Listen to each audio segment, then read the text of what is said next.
I discovered not everyone has a sense of humor. Suicide bombers, very little sense of humor on these guys. You ever seen their videos? They do these little tape testimonials before they... Fuck, lighten up, guy. You know, throw in a joke. I love making people laugh. I would go out with a laugh. You know, I'd say, "Who wants Kool-Aid?" and then throw myself up against a brick wall. Oh yeah! That'd be a great way to go out, right? Thank you for the attempted applause break. That's very nice. I was in Afghanistan in October. You guys been to Afghanistan? Oh, you gotta go, guys. We got hit. There was a suicide bomber there, and I'm laughing because he failed. He pulled up. He pulled up to the gates, and he had a propane truck, but he only had enough explosives to blow himself up. Oh, you know, you're trying to be the worst human being on the planet, and you're shitty at it. Oh, that's just Allah Akbar. Does he still get 72 virgins? Does he still really? Does he show up and Allah's like, "Oh, this fucking guy, Jesus, not you, Jesus, this fucking guy." They warned us when we were there this time. They said, "Yeah, you guys got to watch out because the Taliban have rockets and they're firing rockets into the camp now." I said, "Oh, fuck, that's exciting." They said, "Don't worry, we've got an alarm system set up and you're going to hear the rocket attack siren go off. When you hear the siren go off, just hit the ground. You'll probably be all right." I was like, "Oh, why did you throw probably in there? Like, why did you just say I'll be all right?" So the whole time I'm in Kandahar, I'm waiting for this rocket attack siren to go off, and we got hit. We got hit by a rocket attack. And I swear to God, this is what the rocket attack alarm sounds like in Kandahar, Afghanistan. You ready? Rocket attack.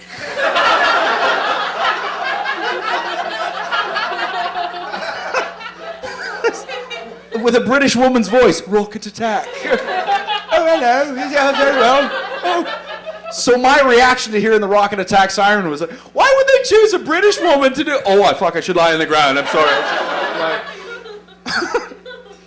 And I was asking the soldiers afterwards, like, why did they choose a British lady to announce the rocket attack? And they said it's government. They must have had meetings about it. You know, PowerPoint demonstrations and surveys, you know. I think we should have a woman's voice. And now, that's a very good idea, Jeffrey. We should go with that. It's very calming. Yes, I agree. What about a British woman? Oh, very authoritative. Very good idea. We should do it. There's French soldiers there. It could have been in French. Would have taken too long.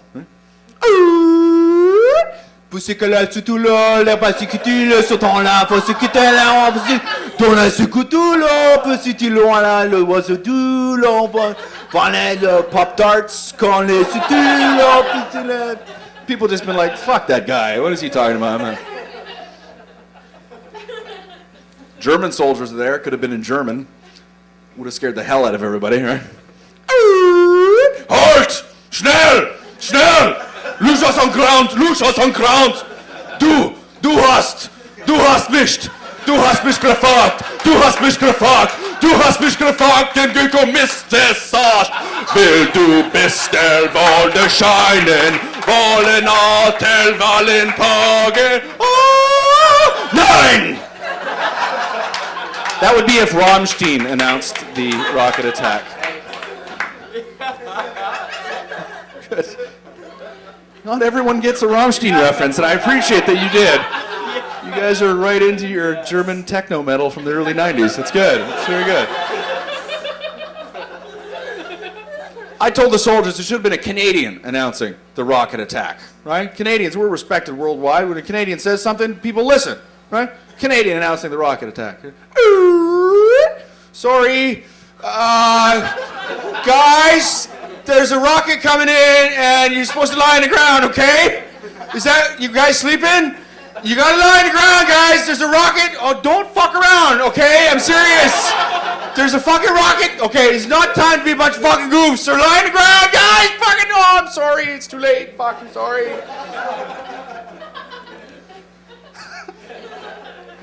My Zedlacher, my last name is an Austrian name. Growing up, I asked my dad, what was Christmas like in Austria? And he said it was very, very similar to what we have in North America. We have Santa Claus. They have a Santa Claus over there. They call him Sinterklaas. Leave it to the German-speaking people to make Santa Claus sound evil. Isn't that? Be good, children, otherwise Santa Claus won't come for you, yes? Have you been good all year? Yes, because Santa Claus knows. Yes, he does. He watches you constantly. He watches you from the top of the earth.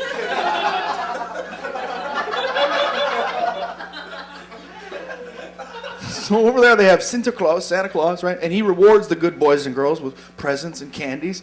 But he's also got a sidekick. Santa Claus has a sidekick called Krampus. And Krampus is an 8-foot demon with a long red tongue, and he carries a stick, and he beats bad children, and then he puts them in a sack and drags them to hell. Merry Christmas, yeah?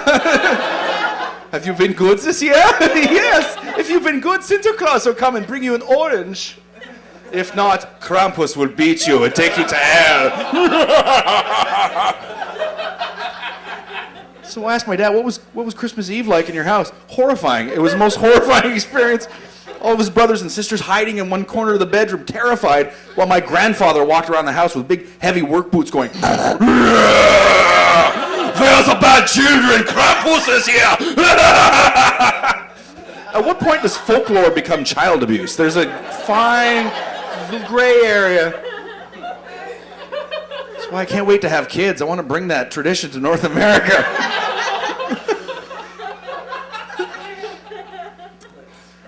So, if you're, we're married for a couple years now, and if you're on the fence about having children, spend the night at a hotel that's hosting a hockey tournament. That makes it all clear for you, hey? Just 8 in the morning, kids running up and down the hallways, screaming, banging on your door. 8:30 in the morning, I was ready to give myself a vasectomy. Just fuck this, Hey, front desk, yeah, I need a steak knife and a sewing kit. And they were very accommodating.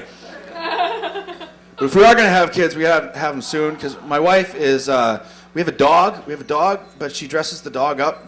That's a sign. Oh, fuck, I got to get her pregnant soon, right? Little sweaters, little boots on the dog, little costumes. Right, and then it's wintertime, so I'm taking the dog for a walk, and she says, "Oh, don't forget, put the sweater on the dog." And I'm like, "No, I'm not doing it. I'm not putting a sweater on the dog. I'm walking. Oh, it's booties. Put the booties on because there's salt on there. I don't fucking care. I'm not gonna do it." Walking around the mean streets of Toronto, he's like, "Hey, neighbor, how are you? Ooh, is that a Rottweiler? Wow.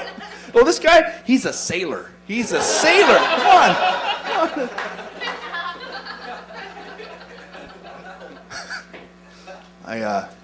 My wife is a beautiful lady. I love her with all my heart, and she has adult braces. I say adult braces because when I say she has braces, people ask, "How old's your wife?" She has adult braces. Like, there's a lot going on with her mouth right now. There's the big clamps, the big metal clamps, and then there's wires connecting it, and then there's double wires now, and now there's elastics that are holding them together. I love her with all my heart, but I don't want to put anything in there. Her mouth looks like a contraption from one of the Saw movies. Is what I'm afraid to be intimate with her, and I'll just hear, "It's time to play a game."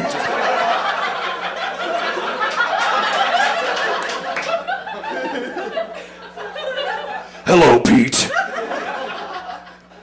The mechanism hooked up to your wife's jaw is set to a timer. The key is in the back of her throat. If you can gag her with your cock before you go limp, you will..." I can't say this. I can't. It's the filthiest joke I've ever written. I'm sorry.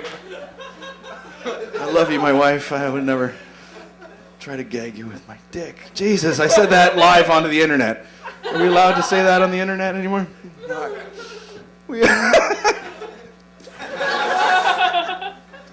We went fishing last summer, and that's my favorite pastime in the world, is just sitting on a boat, and that's all you hear is just the lapping of the waves, and it's just quiet. We're the only people on the lake, just like so peaceful. And then we saw another boat coming on the lake. Oh, fucking mad. I was so mad. They were Americans, and you could tell they were Americans because they were wearing camouflage. Right? To go fishing, yeah. You gotta sneak up on a fish, you gotta be all stealth-like. You get up early and put on a camouflage and the face paint, and you get on the boat, and in the camouflage. Because fish are smart, right? They'll see the lure, they'll be like, oh, wait a second, look at that guy. You almost got me, mister. You almost got me. Not today. Not today. He is clearly not wearing camouflage. Big, huge, fat Americans. They're getting bigger down there, aren't they? Are you American? I'm sorry. What's it, the Bass Pro Shops, and they had quadruple extra large camouflage t-shirts. Quadruple extra large camouflage. If you're wearing quadruple extra large camouflage, you're not camouflaged. You're not. You're just a wheezing bush walking through just, oh, gee, there sure is a lot of walking to do with this deer hunting bullshit. I wish I brought my scooter. Better camouflage for a fat guy is a bear costume.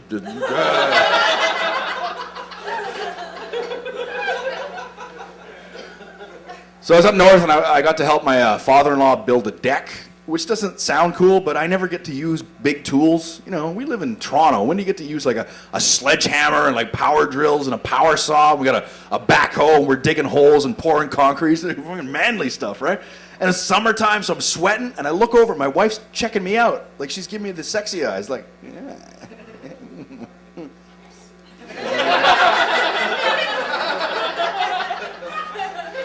So I start picking up on that. I'm like, yeah, you like that, huh? Yeah, you're hot for these tools, right? Yeah, you like that power drill, don't you? Yeah. Yeah, this is you right here. Oh, slipped out. Hold on.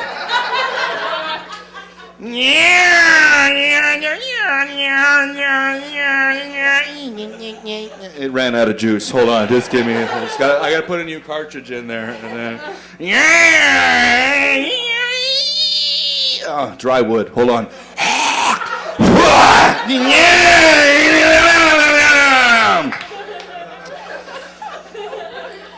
iBlastInside.com. Check it out. You guys have been fantastic. Thank you so much.